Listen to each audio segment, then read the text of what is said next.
remember everything I've had in my mind. Thank all of you for coming out. We really appreciate all the advertisement, and I think Sonny's done a lot of that, so thank you all.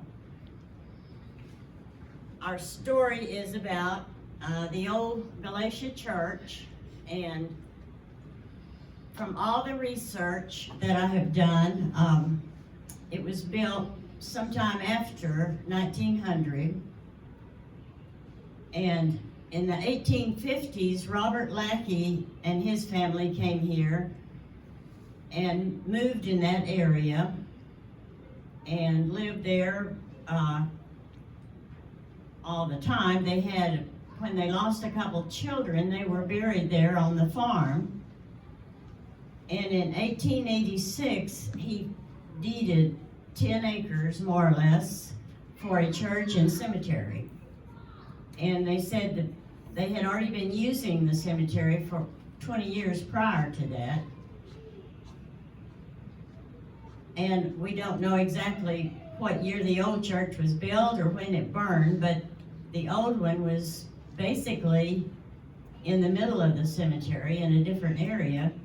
And after it burned and the people started planning the new one, they went up the hill and built this church. And it was owned by the Methodists, but over the years, several different denominations used it, and at one time they had school there in the building. It was just a one-room building, never any plumbing or anything, with a wood stove sitting in the middle of the room. And it was, for many years, from all the people I talked to, that was the only place to go. And people walked for miles just to go to church on the weekend or maybe a pie supper. But it was, the church and cemetery are the community of Galatia. And if you mention Galatia, that's what everybody thinks of. But this old building was used up until after the later 40s. From what I get, it wasn't used as much, and as years went by, it needed work. In 1985, a group of people started working on it. They donated money and they put a new roof on, but they put vinyl siding on the outside, which kept it from being listed on the historic register. So it sat there for all these years, basically not used a lot. And it was in 2015, and I was on the cemetery committee, and our fire chief came in and told us that the building was no longer safe. It was not safe to use, and the building was leaning really, really bad, and some of the people here know. And he would tell us the building is going to fall in the road. It is not going to last much longer. And he had plans what something needs to be done. And we have one lady sitting back there who said, we cannot destroy that building. We cannot. We have to keep the building. So he did talk us into, put that one picture, the first one. That one. This is what the building looked like inside at the very time. The outside needed work. It was leaning real bad, but that was the inside. So you think, oh dear, that looks good. And it did. But the fire chief talked us into selling all the pews, the pulpit, and emptying the building. It could not be used. So we did. We got rid of everything in there. And it sat there probably close to 2 years. And we're like, nobody knew what we were going to do or what was going to happen. And one day I picked up a newspaper from Calico Rock, and there was an article in there about Arkansas most endangered places. And so I started searching how to apply for that, and in 2017, our church building was put on the Arkansas most endangered places list. And that was a good start, and that was the beginning of getting the building restored. So then I was communicating with the people at Arkansas Historic Preservation and trying to figure out how to get a grant or what we should do. And they're very helpful, and they're all about preserving the building. And she said we would need to get an architect to help us. Tell me everything I need to know to apply for a grant. So we worked on that for a while, and it was in 2018, it was put on the Arkansas Historic Register. And Gary Clemens, the architect, who was, I think David said now he's helping with the Casey House, he was the guy we had up there that was all the help. He was lots of help. And with his help, in 2020, we got it put on the National Register. But to do that, we had to take the siding off. That's one of the pictures when they started taking the old siding off. And we started working on the building, getting ready to have it straightened. And we had found out later in 2018 that we possibly were going to get a grant.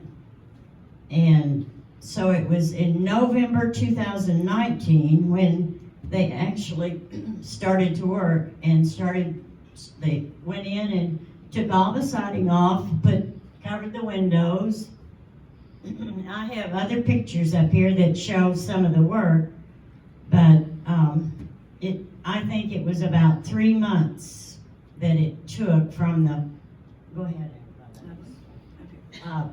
About 3 months, and excuse me, this is the inside when they started to straighten the building. And I live just across the highway from the building, so I'm there a lot. And I walked in there one day, and the walls are stripped. It looks like this. And at first I thought, oh no, but they had to do that to straighten it and brace it. And I can't even tell you all the work that was done. They had the upper and the ceiling, they had, I think, a crane come down to put big, maybe you call them 2x4s or whatever, up to brace it. And there was all kinds of work done in that process. Is that the second? That's the only one. And then this one is, I didn't put up a lot of pictures. That one was after the first process of work was done. But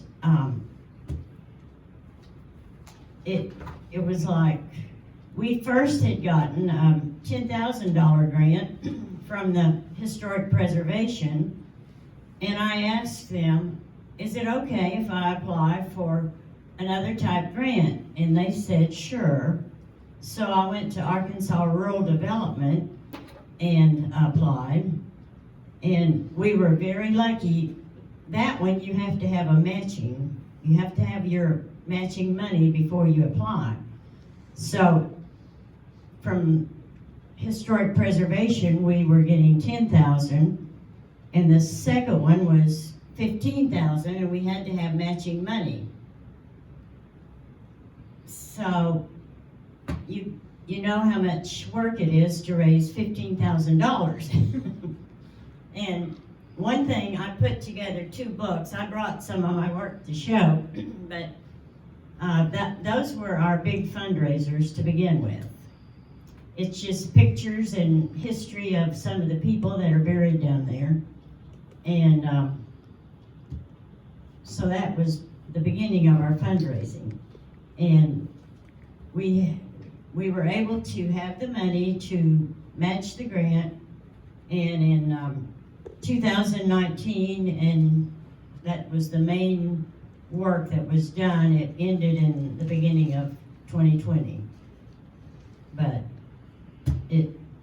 the grant rate, the money raising and the work continued to know that we had to go for the second grant. And then when COVID hit, it was like we didn't get much done, but we were able to do different fundraisers and come up with matching money, and we got the second $15,000 grant and went in and finished the outside of the building. They got, the outside was finished and new windows.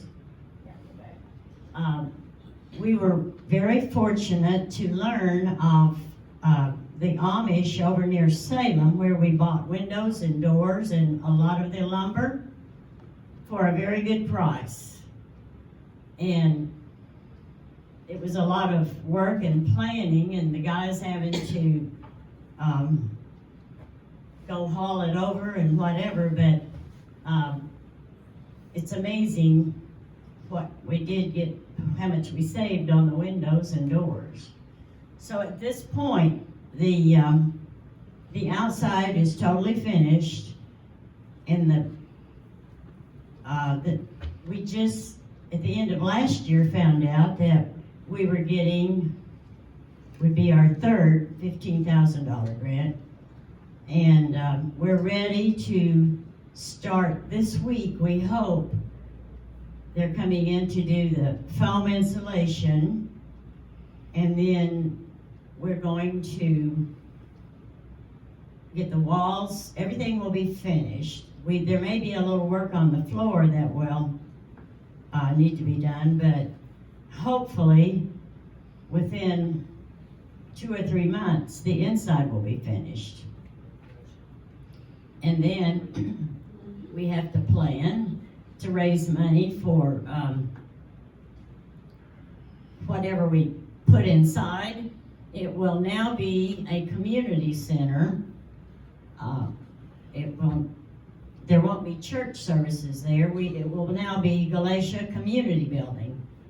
And we hope to be able to have activities for the people, because I can tell you without all the community and the people, we would never ever have raised all that money. It was like every fundraiser, everybody helps, they donate, and most everybody wants to see the building in use and wants to be able, funerals are one of the main things that we use it for.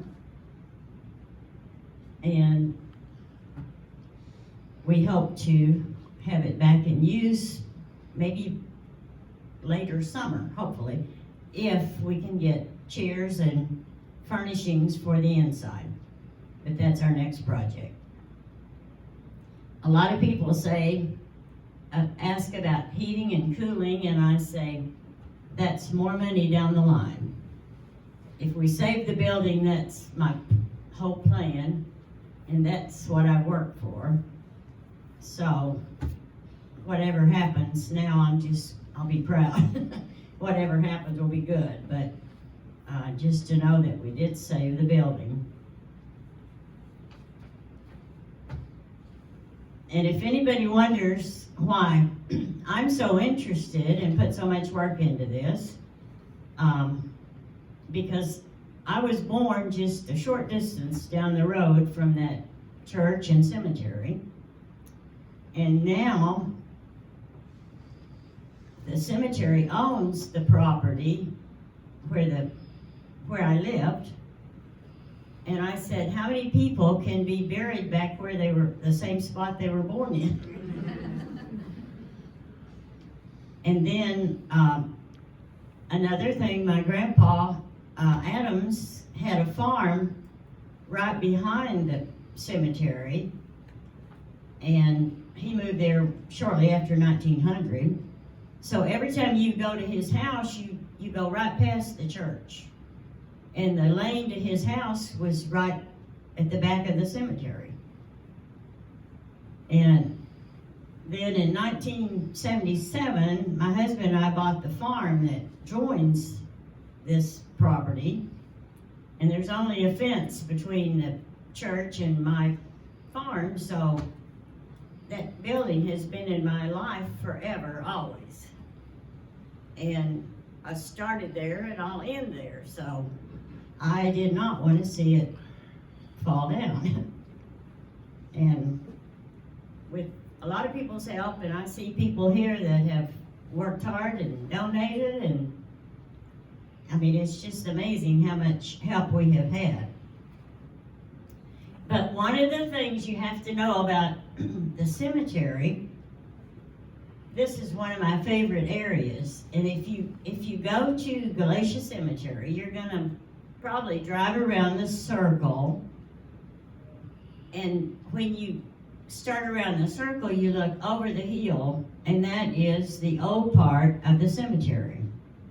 And this area here they were some of the relatives of the Lackey family,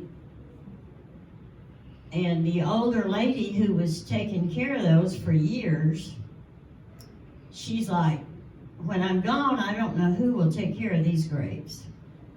She called a cement truck and had cement poured. There is 8 or more graves with cement. And the bad thing, they covered half the monument on most of them. We can make out the name, but not on all of them, I don't think. But one thing that my daughter and my granddaughter and I do, we have took a lot of interest in cleaning the old headstones. And I have, those stones that are sticking up, we worked on them till when you look over the hill, they're just white. But if you ever go down, you be sure you go in the old part. And that's where the Lackeys, Robert Wade and his family are buried. There are lots of interesting stories of the people over there. And to me, that was one of the best stories there. But there's a story with just about everybody that's buried in any cemetery, and I go there and then I go back and read the obituaries, and then you learn about these people, then pretty soon you feel like you know them. And Max Purnell was our biggest help ever on keeping our cemetery website up. Every time there was a funeral, he would list it on our website, and he always wanted pictures of the monument. And he kept our records. He had records you would not believe what all he kept up with. And then he passed away last year, so that's a bad thing that we lost him. But there's others who do a lot for the cemetery and the record keeping, and it's just part of the area. But you know, the church and the cemetery are just Galatia, and that's what it is. I think it is all. But that's the main thing that I can tell you about the work. If anybody has any questions, but hopefully, this coming week, before the week's over, they will be in there working to put the insulation up and then get the walls finished. How can people donate to your further work to be done? The building is a 501c3 and our address is P.O. Box 103, Norfork. And we do appreciate donations. But we do have a chili dinner planned for the middle of March. We'll be advertising. That'll be a fundraiser. And then Memorial Weekend on Saturday, we have a activity planned at the church and cemetery. And we do whatever we can to raise money. And that, you know, when I sit and think, 15,000 is a lot of work to come up with. And we've done it, but it, you know, and one thing in March last year, Max had listed that we had 1,523 marked burials at Galatia. So that, and when it started in 1886, he donated approximate 10 acres. We now have approximate 32 acres that we have added. So. Y'all have bathroom facilities there? Pardon? Do you have a bathroom facilities there? The sad thing is there's no water, no bathrooms. It's gonna be porta potties if anybody uses it. And I'm like, well, 100 years ago, we didn't have water or anything. Right. If they want to have a funeral there, it would be okay. But, no, it's a one-room building. There's nothing fancy or anything. There's nothing, just the building. One of the new exhibits we're going to have at the museum is about the Galatia Church and the restoration. And it'll be an active museum with new information from time to time, documenting not just the history, but their progress going forward. So that's something else to look forward to, but it'll be at the museum. I guess that's basically all I have to say.